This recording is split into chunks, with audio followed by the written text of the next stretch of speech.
IPL 2026 season సమరానికి రంగం సిద్ధమైంది. క్రికెట్ ప్రపంచంలో అత్యంత విజయవంతమైన జట్టుగా పేరుగాంచిన ముంబై ఇండియన్స్ ఈసారి ఆరోసారి టైటిల్ సాధించడమే లక్ష్యంగా బరిలోకి దిగుతోంది.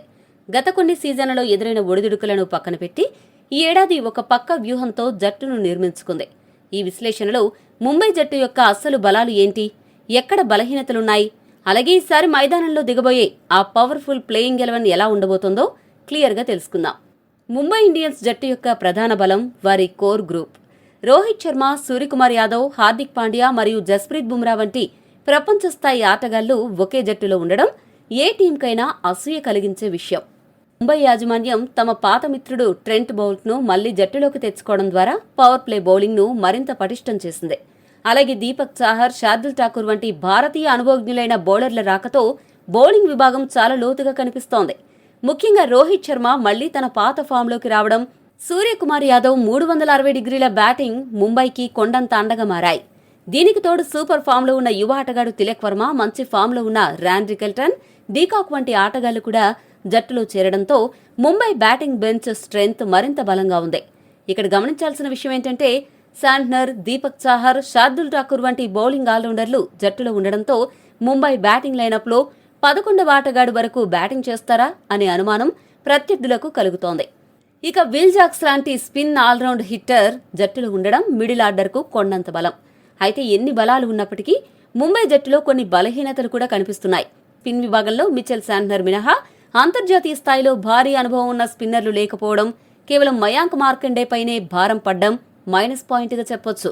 టీం ఫినిషింగ్ బాధ్యతలను హార్దిక్ పాండ్యా మరియు నమన్ ధీర్ ఎంతవరకు మోస్తారు అనేది కూడా చూడాలి. ఎందుకంటే కెప్టెన్సీ చేస్తున్నప్పుడు ఫినిషర్గా బాధ్యతలు తీసుకోవడం అంత సులభం కాదు.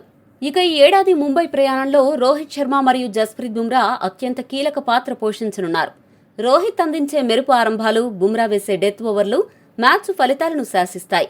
వీరితో పాటు సూర్యకుమార్ యాదవ్ మిడిల్ ఓవర్లలో ప్రత్యర్థులపై విరుచుకు పడతాడు. విదేశీ ఆటగాళ్లలో ట్రెంట్ బౌల్ట్ పవర్ ప్లేలో వికెట్లు తీయడం, మిచెల్ శాంట్నర్ పొదుపుగా బౌలింగ్ చేయడం ముంబై వ్యూహాల్లో ముఖ్యమైన భాగాలు. ఇంపాక్ట్ ప్లేయర్ నియమాన్ని వాడుకుని శార్దుల్ ఠాకూర్ లేదా దీపక్ చాహర్ను అవసరానికి తగ్గట్టుగా బ్యాటింగ్ లేదా బౌలింగ్లో ఉపయోగించుకోవాలని ముంబై భావిస్తోంది.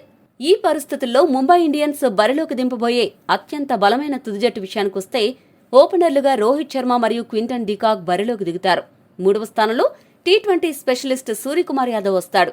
4వ స్థానంలో యువ సంచలనం తిలక్ వర్మ బ్యాటింగ్కు రాగా 5వ స్థానంలో కెప్టెన్ హార్దిక్ పాండ్యా ఆల్రౌండర్ పాత్రను పోషిస్తాడు. ఆ తర్వాత 6వ స్థానంలో స్పిన్ ఆల్రౌండర్, భారీ హిట్టర్ విల్ జాక్స్ వస్తాడు.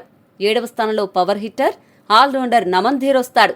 8వ స్థానంలో స్పిన్ ఆల్రౌండర్ మిచెల్ శాంట్నర్, 9వ స్థానంలో స్వింగ్ మాస్టర్ దీపక్ చాహర్ వస్తారు. ప్రధాన పేసర్లుగా జస్ప్రీత్ బుమ్రా మరియు ట్రెంట్ బౌల్ట్ జట్టుకు వెన్నెముకగా నిలుస్తారు. ఇంపాక్ట్ ప్లేయర్గా శార్దుల్ ఠాకూర్ లేదా మయాంక్ మార్కండే పరిస్థితులను బట్టి జట్టులోకి వస్తారు. ఈ తుది జట్టు చూస్తే ముంబై బ్యాటింగ్ ఆర్డర్ చాలా భీకరంగా కనిపిస్తోంది.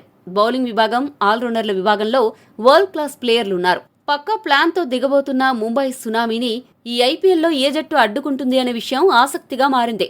ఈ ముంబై తుది జట్టు ఎలా ఉందో కామెంట్ చేయండి.